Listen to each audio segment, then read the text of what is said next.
we had the conversation of like, hey, no pressure, treat this as you would a script that Yeah. you're not married to. Yeah. And then I come home and the script is all marked up in red ink and stuff. I better go back to the drawing board. A big hello to Jimmy Warden and Samara Weaving. Hello, how are you both? Hi. Good. How are you? So good. Well, I'm here. I'm vaguely unmiserable. I'll take these little bits of progress. And from what I can work out, you're in your second round of interviews for Borderline. So yeah. I can't. If I've got this right, it was out in America 3-4 months ago. So you had to sit in front of people like me then. And answer the same questions 54 million times. And now you're having to do it all over again. Is that a rough summation of where we are at the minute? Yeah. Yeah. With a little more of a positive attitude about it. Yeah. Well, you get positive from me, crikey. Okay, I'll take it.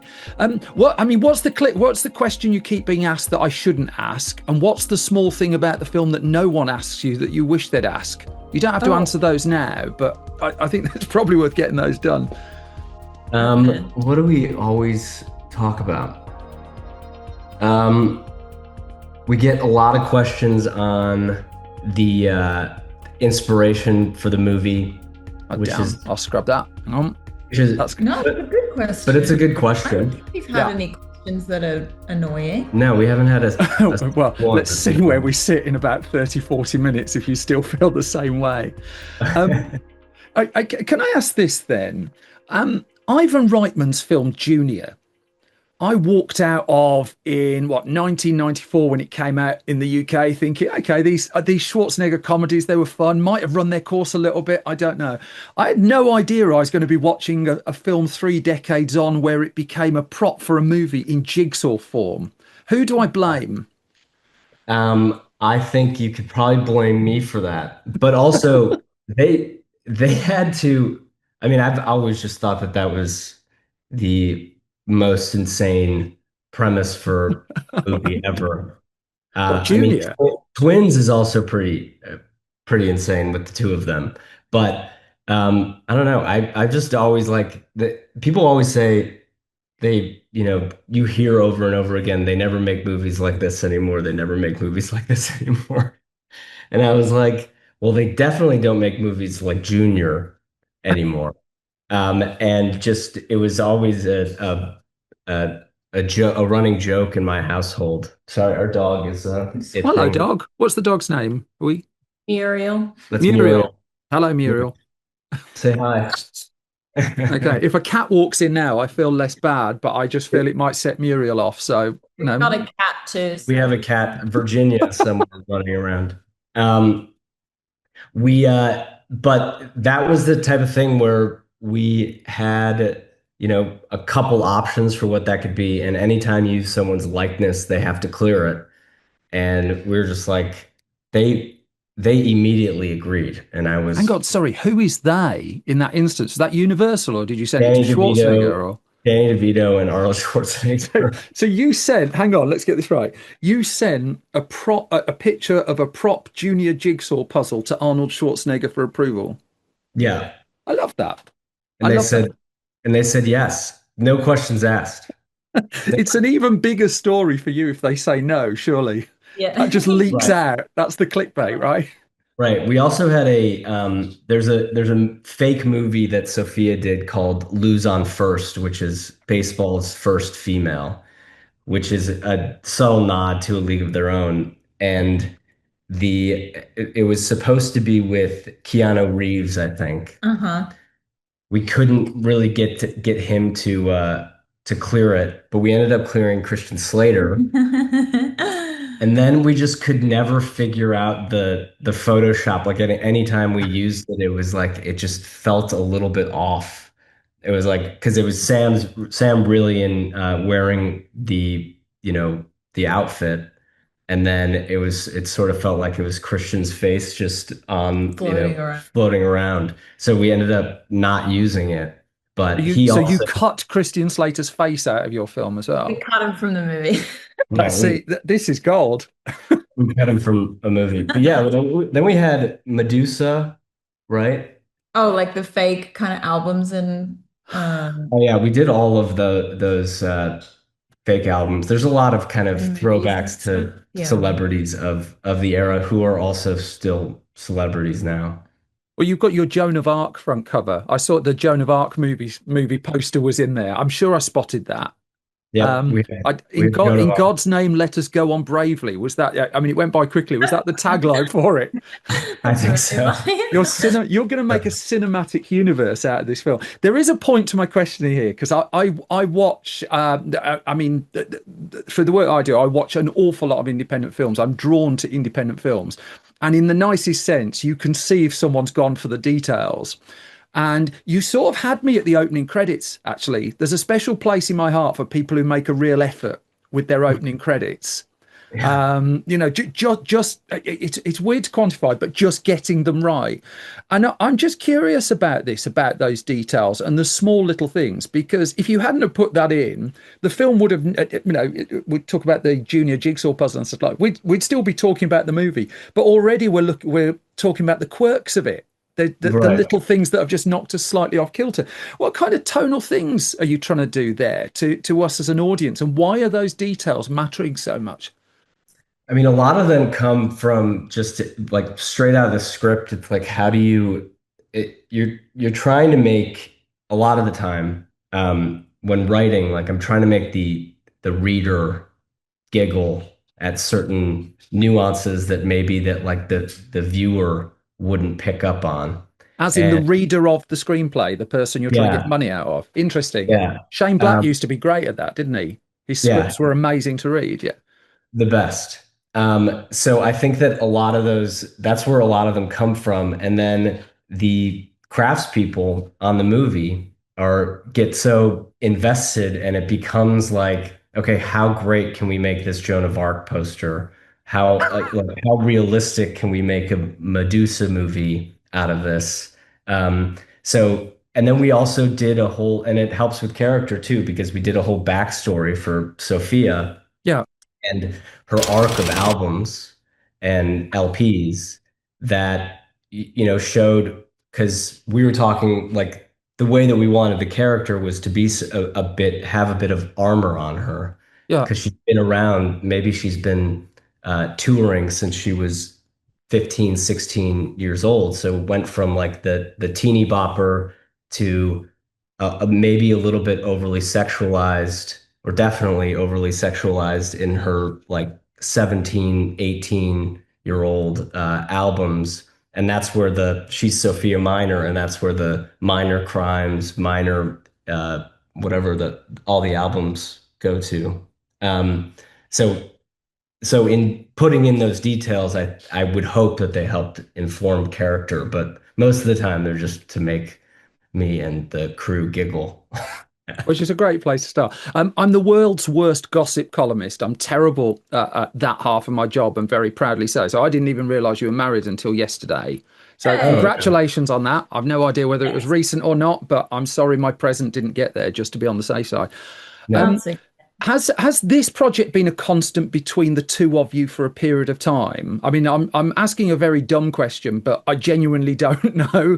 As in, I mean, Samara, have you been aware of it, and is it one of those where you wanted in, like fairly early on?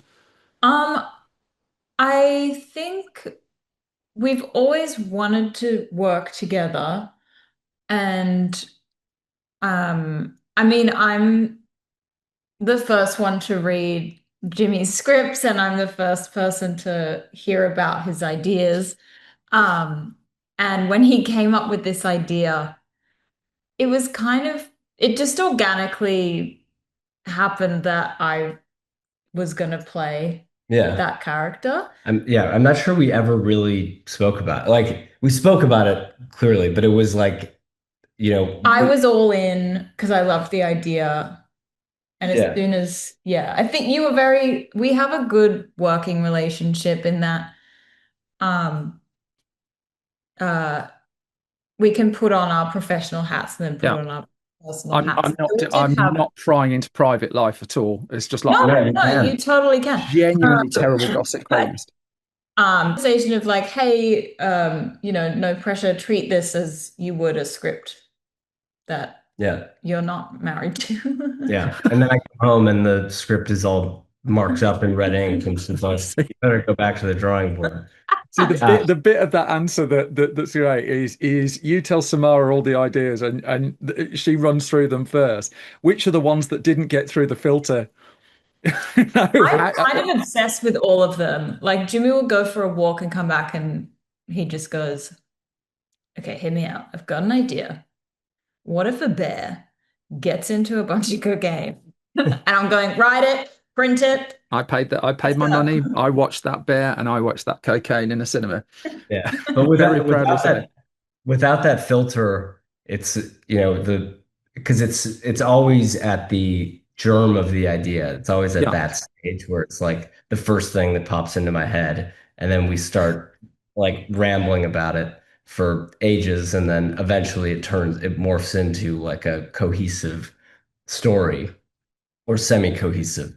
And then yeah, she's the first read, so I send everything to her, and then I just like wait not so patiently while she's reading it, looking over her shoulder, seeing what she's laughing at. I'm like, what was that part? What'd you like there? Um, and then we go through it. And with this character it was the same where it was a initial, like what we were talking about with that armor that Sophia yeah, had made for herself. It informed the way that she reacted to all the crazy stuff going on in the movie. So every time Paul did something, either like just weird or whether it was threatening or anything, it was like, oh, we have this backstory that we created together. Like, how would somebody in her position in life actually react? And that's what we came up with. So instead of the final girl yeah. um, arc of, running away up the stairs, like that kind of thing. It was like, no, Sophia has been through, maybe she's been through this before. She's aware that this guy exists. She's aware that freaks are assholes or people that try to take advantage of her. She's been through all of it. So it informs the way that there's that moment where she steps out of the car. Eric Dane tells her that her stalkers escaped from the institution, and it's not Kevin McAllister slapping the cheeks of his Yeah. face. Oh my God, it's all right. It's such an interesting moment in the film as well, that is. Because I just in terms, I effectively we talked about bits of tone, haven't we? About the kind of choices that you make, but in someone else's hands, that moment could have gone off in a very different way. And Samara, I know you've talked about King of Comedy when you were talking about the film, amazing film. When you were talking about the film, promoting it in America as well. But did you have like, kind of like the sureness of what the character wasn't on like day one when you came to shoot? Because I mean, we see what she is, but it's interesting to me what's kind of in the negative space. Yeah. Um, I think it was a couple of things. One, the tone of the movie I really understood because the script was so good. And I knew that if I was too afraid and too much just of pure panic, the comedy would be lost. Yeah, And what I loved about the King of Comedy is Jerry Lewis plays it so kind of yeah. stoically and almost just annoyed that he's Just he's so pissed off, isn't he? Yeah, and I love that because it allowed the other actors to be insane and still likable and weirdly uh understand like less Empathetic. empathetic, right?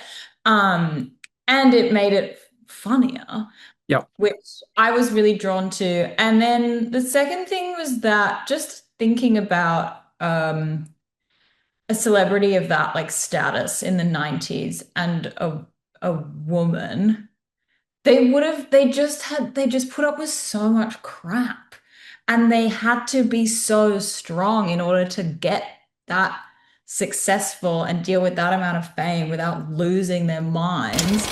Um, and I just thought that that should bleed into this situation as well, where she's not, um, she's not like letting it get the best of her. Like she's strong and she's gonna deal with this and she's solution based and she's a businesswoman and like what's the next step to Yeah. do rather than yeah panicking. So it all kind of There's that played off of moment each where other. yeah, it's sort of like the idea that she is constantly bombarded by paparazzi and interview. She has this like mask on for her Yeah. entire life. She steps in her house and you know she's she's kind of fed up earlier in the film where Rose is questioning her and making her feel like guilting her about not knowing where her circuit breaker is, and she's like, I have many houses and many circuit breakers. I'm not going to put on that mask that I put on for the PR.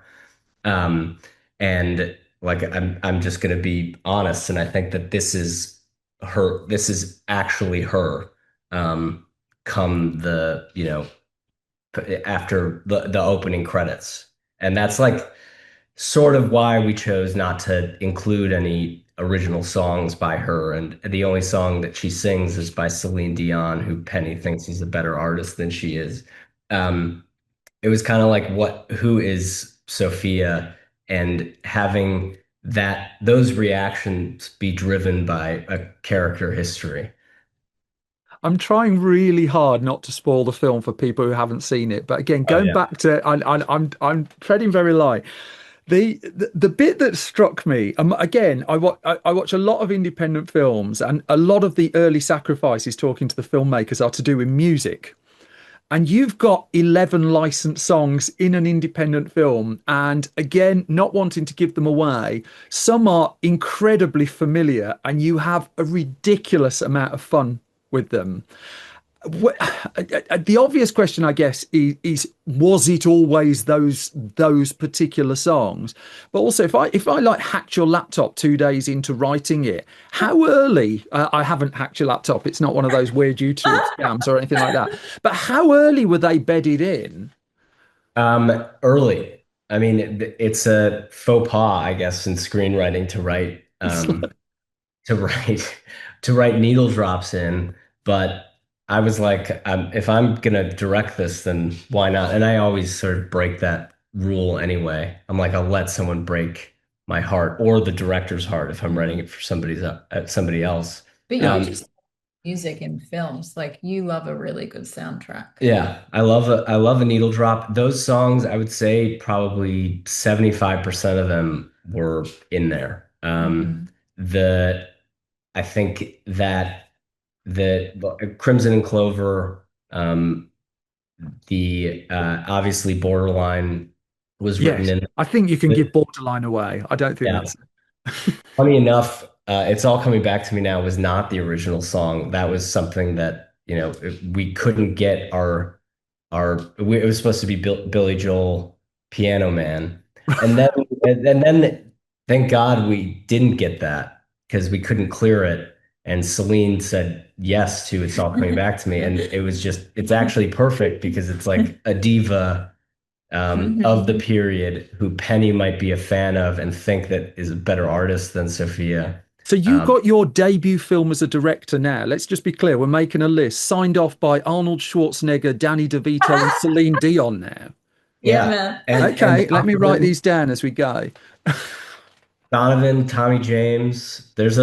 I wonder if they've watched it. Yeah, I don't I know. hope they have. I hope Celine Dion has just put on her PJs, cuddled Yeah, up, and watched some Borderline. yeah, I would love That'd to be see it amazing. reacting That'd to be amazing. There that. was a bit when Oliver Stone made Natural Born Killers, wasn't there? Where in the middle there's a really horrible Rodney Dangerfield bit. I don't know if you've seen or know the film. Although Oliver Stone is listed in your movie, I should point out for Yeah, non-spoiler he is reasons. as an But ex-boyfriend. but they put a Coca-Cola advert in as their needle drop in the middle of it all, and Coca-Cola blindly gave permission and then saw the film after it was released and couldn't get out of it and had to change their entire product placement thing. So I didn't know that story. it's an Yeah, So, amazing story. that's so Um, funny. so you say, have they watched the film yet? It would just be great. That John Waters did a Serial Mom, I think, and he had someone who beat someone to death to the soundtrack of Annie. And I always wonder when someone gives permission for something. But maybe Arnold Schwarzenegger sat there wanting to get a junior jigsaw. I'm obsessed by that jigsaw puzzle. So Yeah. funny. So Yeah. good. We didn't need Oliver Stone, No, Robert Smith from The Cure. We didn't need those because we just said the names. Um, but everyone else was cleared, and it was always just like I felt like that was many of the like a lot of the questions that I was answering. It was like if we don't get them, who do we get? But in terms of it, back to the music, I mean, our music supervisors just had my back the entire time. yeah, Plus, and the producers. I mean, they're broke now because we needed to pay for Donovan, but no, maybe not Donovan. Donovan was like. I was like, did he actually clear this? And they were like, maybe his people did. But in my mind, Donovan personally said yes. because I'm a very boring, nerdy man. I count the number of special thanks in movies because I think with independent film, like you can tell by the special thanks just how many people have had your back to get it Yeah. made. I think you list 36 people in there. I told you I was boring. Who are Yeah. who are like the heroes of your film who don't come up in interviews, who are you not asked about? Can you just like name someone like 30 down the credits or someone like that who never comes up in an interview like this? Well, a lot of them, that's funny because I think there's one fake name in there. I can't remember what I Oh, so put it's in. 35. Knackered my Yeah. Yeah. question. There's just, I What wanted to did you make, put fake name in? I just thought that it You would be wanted fun. to make it symmetrical. I Is that can't what even it was? remember. Yeah. Yeah. I Had to needed an line up. extra name. That's such a director. That, but I think, I mean, Todd Diener, who's Sam's manager, like Yeah, really championed this from the start. And the fact that like her team, along obviously my team, who I can touch on, but like that they were like, oh yeah, this guy who's never done it is on her, blossoming career. She's gonna go and like do this weird movie where, she breaks into a fight halfway through to sing Celine Dion. I think that backing is definitely somebody that I would love to shout out. And then my team, it was like they were like, oh, we'll make you this movie. Like we'll make it happen. So obviously along with the producers. And then funny enough, I have my family is my two uncles are the voices of the newscasters when Paul Demerson escapes from a mental institution. That's like not even ADR. They recorded those on the iPhone. One is a reporter for was a reporter for MSNBC, now has like his own thing. And uh, he was like great in that type of role. And then I ended up having to drown them out a little bit because the recordings were so bad. But everybody, it was sort of all hands on deck. We were like hand making this thing at a certain point. so how many days was the schedule? It looked like most of it was at night as well, so I blame the writer for that. Yeah, that was my fault. Yeah. But most of it was tented, much to the chagrin of our DP. But he made it look like he was, we shot in Vancouver a lot and Yeah. he made it look like we were up on top of the Hollywood Hills. And yeah, the schedule was 21 days, and then Holy shit. we had some COVID issues. So it's also the benefit of being the writer and having the star, uh, waking up next to him, being like, okay, what if I rewrote this and we just like didn't shoot this scene?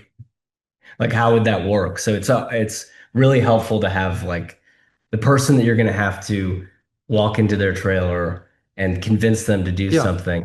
It's nice that they're like, we were able to talk about those things so early, Mhm. and avoid certain, awkward conversations with number one on the call sheet. So you were shooting in what, 2022, was it? So Yeah, the remnants of COVID were and COVID restrictions on set was still around. I think just about yeah. at that point you've just mentioned. So again, going back to you're trying to mount an independent film, and so what half the independent films that shut down because of COVID never came back. I think. So straight away you've got through one hurdle that most didn't. Then you've thrown in the music. Then you're doing it at night, even in a massive tent. Presumably someone still has to pay for the massive tent. What were the kind of unexpected challenges of shooting an independent film, even in that prism, really? Prism's the wrong word, but even in that kind of ecosystem that you're in, what were the one or two things I that mean, my favorite story is that um, the little girl in the movie just right? got COVID. Oh, And tell me this has a happy ending. yeah, Thank it's God. the Yeah. best. She's okay. Thank God for that. She got COVID, and Jimmy had to shoot a scene with her in it, and there was no way around it. And oh, it's just so great that one of the grips, Yeah, the gaffer. the gaffer, sorry, suggested, what if you just put a bag over her head and get someone else to sit as her and just do the scene with a paper bag on her head. Got it. And that is just incredible solution-based thinking, and it makes the scene so much like more funny. Yeah. Yeah. And it solved the problem. Like it just is one of my favorite things. It's so great. It's kind of like it reminds me of Monty Python, how Yeah. they didn't have enough money for the horses, so they had to do the coconuts. Like that, Yes. I Yeah. really love it. I You, love you've got that me story. thinking now. You've turned a young child into a Shia LaBeouf art installation. Um, Yeah. Well, Yasmin Kelders, who plays the little girl, I remember she was, we had just like splashed blood on her face. And then she, and then she lets out like this little cough. And I was like, "Oh, we're wrapped. Like that's a wrap for the day." So we only did that once. And then we were supposed to shoot the car scene the the next day, and then also the end of the movie. And we didn't have her, bless her, but like the majority of her work was done, thank God. And except for this one scene where it was like, okay, well, maybe we'll pick her up later in the back of the car and we'll shoot around her. And then, yeah, that idea came up, and it was sort of the type of idea that I love because a lot of people were like, yeah, haha, that's a funny joke. But the DP and I looked at each other, Michael Alden looked at each other, we're like, that actually would work. So then we gave So uh, great. Eric Dane a line of like, "Can we take the bag off her head now?" And then So it was great. like, and then it just worked from Perfect. there. I love that story. okay, Yeah, that I mean, I mean, there was a moment of tension when you started telling the story where I had no idea where that was going, but thank God this writer that you both worked with on this film does sound like a troublemaker, if you don't mind me saying. I yeah, mean, I mean, I was thinking again that the moment where you've got a small detail of a cop who happens to be into musical theatre. And yeah. then I'm thinking, but they've then had to license that song as well, just for like one tiny, tiny moment in the film. Were you ever tempted to sack the writer at any point?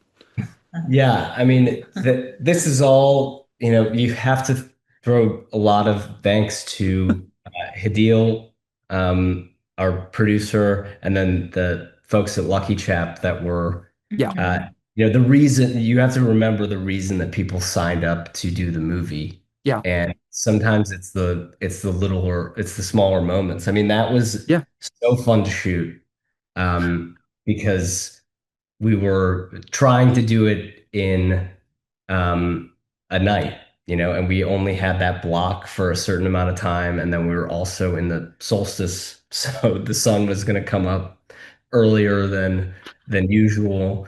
And and we just it involved everybody in so many different moving parts, and having him nail that, and then and then go into dying, being strangled, was one of the more fun things to shoot.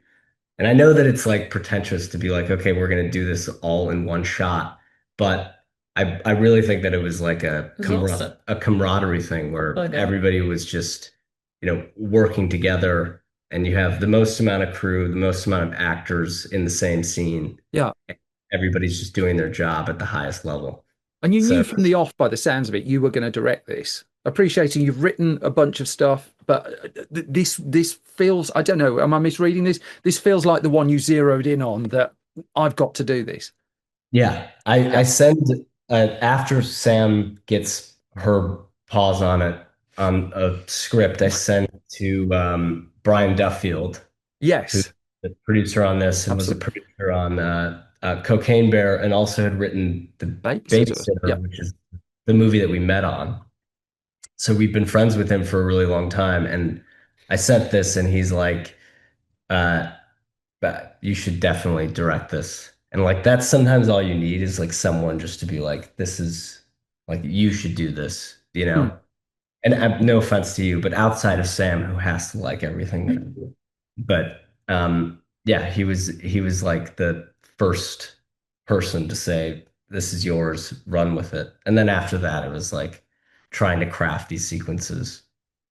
I remember, Samara, I remember an interview you gave, again, because I'm boring and remember things too long. I think it was back in about 2016, 2017. I think you were doing Mayhem at that point. Uh-huh. And you talked in an interview, and it struck me because it was someone really early in their film career. I know not really early in your like acting career, talking about a horror comedy that had a real female presence and three dimensions. I almost got that. And the reason it stuck is it felt like in that interview, you almost needed to point it out because it was so rare. And I'm just curious, do you still find that? If the similar question was being put to you, because you've got this role in Borderline here, obviously ready or not, I'm not going clickbaity or anything like that. But I'm just curious where you feel like the stuff coming your way is, and if the characters do have that interesting complexity, just something a little bit left field to them now. I think so. I think the more genre pieces I read, the female protagonists are like really three-dimensional and well written. Because we see what you put on screen, it's just we don't see the crap you get sent that you don't make. Yeah, That's I mean, I'm there's just always wondering if the proportions change. um, and the more I watch horror movies, like recent horror movies that have come out, they usually have really strong women. I think the days of like the um The what are final they called? girl, The well, yeah, not final girl, but the like um damsel in the damsel distress. in distress is kind of a bit dated. I don't see that a lot anymore. Don't you hate it when someone just slips in like a really awful clickbait question in the middle of an interview as well? Uh, Yeah, Do let's you? Because all the I know I'm supposed to ask about Ready or Not too, but I'm not going to. I want to know where my Bill and Ted spin-off movie is. oh Pardon? yeah. I want to know where my Bill and Ted spin-off movie is. Tell me that's happening. Can you two make that happen?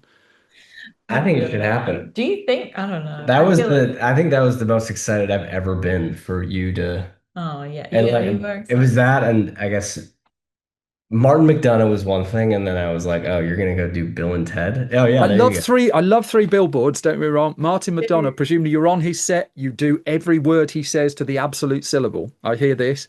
But Bill Right. and Ted was a blast. A Oh blast. yeah, you liked it? Oh, that's Oh God, good. yeah, yeah. Well, your two characters were just like there was a brief glimmer where someone in one like article deep in some trivia that they've made up or something suggested there might be more, and I'm selfishly I just want more. Yeah, I Yeah, don't you guys were know. they were talking Let's about it. talk about it, but I don't know. I haven't Oh, heard anything Yeah. recently. so if I just like basically edit the first 38 minutes of this out and just put Yeah. that 2 minutes out, and then we can make that Yeah. happen. They're talking about doing Bill, Bill and yeah. Ted. That's Yeah. it. Yeah. You know how the internet works now. Maybe Yeah. listen to this and decide to do it. I want to bring it back to Borderline. I've deliberately coated it so someone has to go through the whole interview if they want to find that tiny little bit as well. Clickbait be damned, genuinely.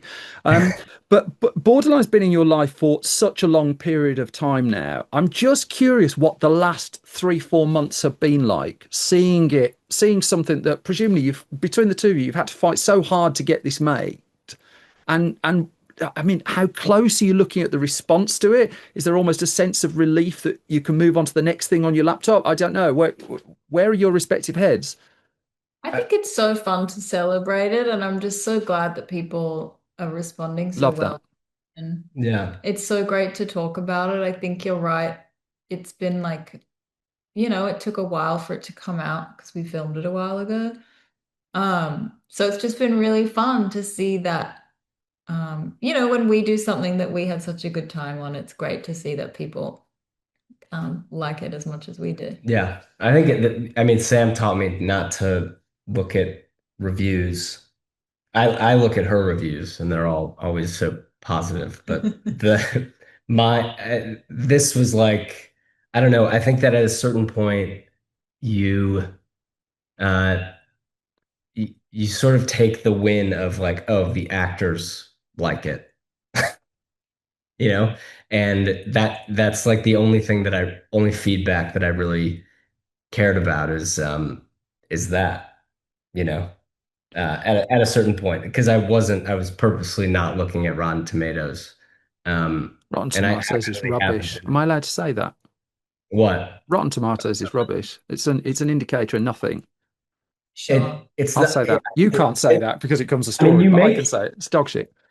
you No, make it's so these, subjective, isn't it? What people like. So yeah, reviews It's are. the algorithm's wrong though on Rotten Tomatoes, and right, so much is put on it, and it's not a measure. If a film on Rotten Tomatoes gets 95%, it's not everyone's given it 9 out of 10. It's right, 95% of people have said it's okay or better, and it's just right, like there's no nuance to it or anything like that. Where am I going to find a junior board game on a Rotten Tomatoes? Do you know what I mean though? It's right. like that all those. Sorry, I go off on one on Rotten Tomatoes. I think it No, drives me no. up the wall, up the wall.